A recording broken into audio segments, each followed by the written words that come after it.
মধ্যে দেখতে পাচ্ছি। আমি যদি আমার স্কুলের কাউকে স্বীকৃতি দিতে পারি, আমি কেন মাদ্রাসার কাউকে দিতে পারবো না? আমি যদি মাদ্রাসার কাউকে দিতে পারি, আমি কেন ইসলামী আন্দোলন বাংলাদেশকে স্বীকৃতি দিতে পারবো না? তারা তো ছিল। আমরা দেখছি ইসলামী আন্দোলন বাংলাদেশের নায়েবে আমির যিনি আছেন, উনি 4 আগস্টে সকালের দিকে ঘোষণা দিচ্ছেন, আমরা তো সব চোখের সামনে ভাই। ঘোষণা দিছে 5 আগস্টে সকালে 10টা 11টার দিকে গণভবন অভিমুখে যাত্রা করবে।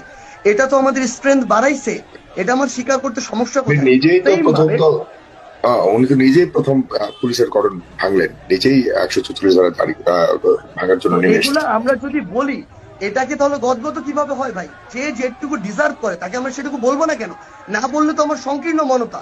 আমরা তো চাই ইতিহাস যেভাবে হয়েছে ওইভাবেই লিখা হোক। তো এটা কেউ যদি এভাবে রিপ্রেজেন্ট করার চেষ্টা করে, আমরা এটাকে পাত্তা দিচ্ছি না ভাই।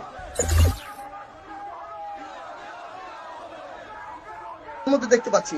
আমি যদি আমার স্কুলের কাউকে স্বীকৃতি দিতে পারি, আমি কেন মাদ্রাসার কাউকে দিতে পারবো না?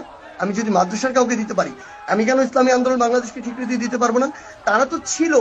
আমরা দেখছি ইসলামী আন্দোলন বাংলাদেশের নায়েবে আমির যিনি আছেন, উনি 4 আগস্টে সকালের দিকে ঘোষণা দিচ্ছেন, আমরা তো সব চোখের সামনে ভাই। ঘোষণা দিছে 5 আগস্টে সকালে 10টা 11টার দিকে গণভবন অভিমুখে যাত্রা করবে। এটা তো আমাদের স্ট্রেংথ বাড়াইছে। এটা আমার স্বীকার করতে সমস্যা কোথায়? নিজেই তো সেম প্রথম ভাবে তো উনি তো নিজেই প্রথম পুলিশের গঠন ভাঙলেন, নিজেই 144 ধারা তারিখ ভাঙার জন্য তো নেমে এগুলা এসেছেন। আমরা যদি বলি, এটাকে তাহলে গদগদ